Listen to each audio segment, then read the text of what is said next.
व्यवसायात्मिका बुद्धि एकेह कुरु नंदन बहुशाखाह्यनन्ताश्च बुद्धयो व्यवसायिनाम्। अर्जुन, इस निष्काम कर्म योग में क्रियात्मक बुद्धि एक ही है, क्रिया एक है और परिणाम एक ही है। आत्मिक संपत्ति ही स्थिर संपत्ति है। इस संपत्ति को प्रकृति के द्वंद्व में शनैः शनैः अर्जित करना व्यवसाय है। यह व्यवसाय अथवा निश्चयात्मक क्रिया भी एक ही है। तब तो जो लोग बहुत सी क्रियाएं बताते हैं, क्या वे भजन नहीं करते?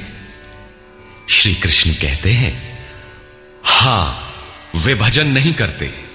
उन पुरुषों की बुद्धि अनंत शाखाओं वाली होती है, इसलिए अनंत क्रियाओं का विस्तार कर लेते हैं। यामिमां पुष्पितां वाचं प्रवदन्त्य विपश्चितः वेदवादरताः पार्थ नान्यदस्तीति वादिनः। कामात्मानः स्वर्गपरा जन्म फलप्रदाम् क्रियाविशेष बहुलां भोगैश्वर्य गतिं प्रति।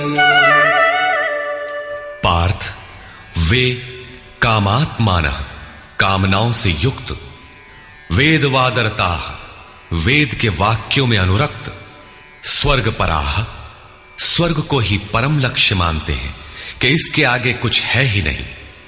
ऐसा कहने वाले अविवेकी जन जन्म मृत्यु रूपी फल देने वाली भोग और ऐश्वर्य की प्राप्ति के लिए बहुत सी क्रियाओं का विस्तार कर लेते हैं और दिखावटी शोभायुक्त वाणी में व्यक्त भी करते हैं। अर्थात अविवेकियों की बुद्धि अनंत भेदों वाली होती है।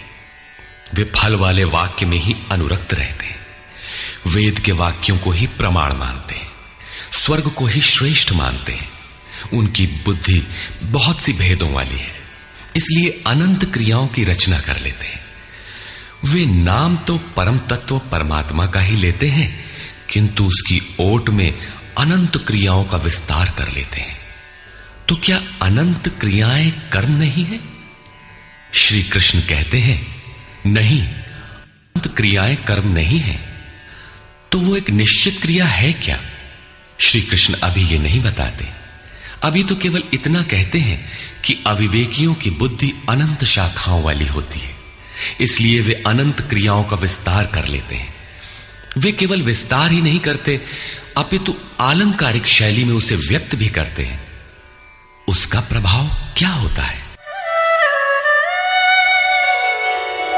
भोगैश्वर्य प्रसक्तानां तया परितचेतसां व्यवसायात्मिका बुद्धि समाधौ न विधीयते। उनकी वाणी की छाप जिन जिन के चित्त पर पड़ जाती है अर्जुन, उनकी भी बुद्धि नष्ट हो जाती है, न कि वे कुछ पाते हैं। उस वाणी द्वारा हरे हुए चित्त वालों के और भोग ऐश्वर्य में आसक्ति वाले पुरुषों के अंतःकरण में क्रियात्मक बुद्धि नहीं रह जाती। इष्ट में समाधिस्थ करने वाली निश्चयात्मक क्रिया उनमें नहीं होती। ऐसे अविवेकियों की वाणी सुनता कौन है? भोग और ऐश्वर्य में आसक्ति वाले ही सुनते हैं, अधिकारी नहीं सुनता।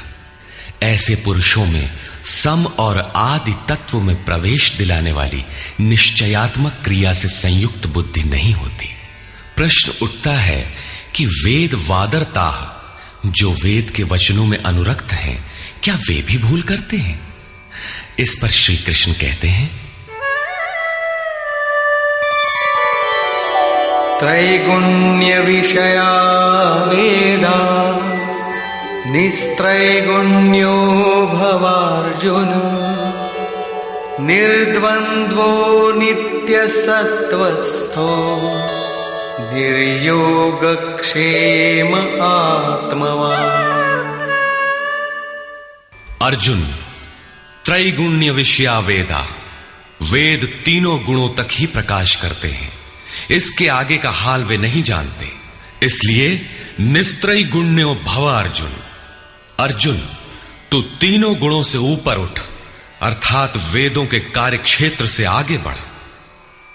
कैसे बढ़ा जाए, इस पर श्री कृष्ण कहते हैं, निर्द्वंद्व, सुख दुख के द्वंद्वों से रहित, नित्य सत्य वस्तु में स्थित और योग क्षेम को न चाहता हुआ आत्मपरायण हो। इस प्रकार ऊपर उठ। प्रश्न उठता है कि हम ही उठें या कोई वेदों से ऊपर उठा भी है? श्री कृष्ण बताते हैं कि आगे जो भी उठता है ब्रह्म को जानता है, और जो ब्रह्म को जानता है वो विप्र है।